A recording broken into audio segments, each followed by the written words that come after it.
ডিব্ৰুগড়ৰ কাৰণে এটি উল্লেখযোগ্য দিন, ঐতিহাসিক দিন আৰু অতি গুৰুত্বপূৰ্ণ দিন। তিনিটাকৈ জলমাৰ্গৰ প্ৰজেক্ট ইয়াৰ পৰা শুভ উদ্বোধন হ'ব। আমাৰ গৌৰৱ ডিব্ৰুগড়ৰ পৰা সাংসদ হিচাপে জয়ী হৈ ভাৰতবৰ্ষৰ এটা শক্তিশালী বিভাগ জলমাৰ্গ পোৰ্ট আদি ডিপাৰ্টমেণ্টৰ মন্ত্ৰী হিচাপে, কেন্দ্ৰীয় মন্ত্ৰী হিচাপে দায়িত্ব লৈ সমগ্ৰ ভাৰতবৰ্ষতে এই জলপথ হওক, এই জলমাৰ্গৰ এক আধুনিকীকৰণ আৰু ভাৰতবৰ্ষৰ কাৰণে এক আমূল পৰিৱৰ্তন আনিছে।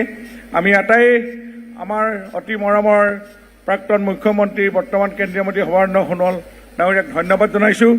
আপোনালোকে জানে আটাইতকৈ ইজি পথটোৱে হৈছে জল পৰিবহণ। আমি থল পৰিবহণক, এয়াৰৱেজ এইবিলাক কথা আমি জানোৱেই, কিন্তু কম খৰচত আৰু ভাল ধৰণে এটা আকৰ্ষণীয় যাত্ৰাটোৱে আমি জল পৰিবহণৰ যোগেদি কৰিব পাৰোঁ।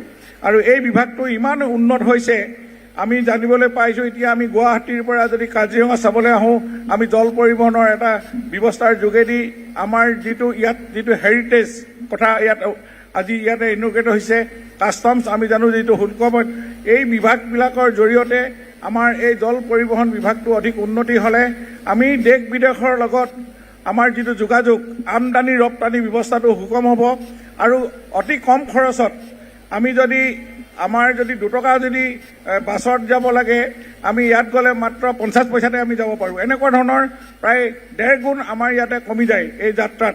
আমি দেশত উৎপাদিত সামগ্ৰীবিলাক আমি যদি বিদেশলৈ নিব লাগে, আজি ভূটানে হওক, আজি বাংলাদেশৰে হওক, তাত যিবিলাকৰ চাহিদা তাত বেছি, তাত আমি ইয়াৰ পৰা লৈ যাব পাৰোঁ। তাত যিবিলাকৰ চাহিদা কম, আমাৰ অসমত চাহিদা বেছি, আমি এই জল পৰিবহণৰ যোগেদি কম খৰচত আনি আমাৰ দেশৰ অৰ্থনৈতিক ভেটিটো আমি টনকিয়াল কৰিব পাৰোঁ।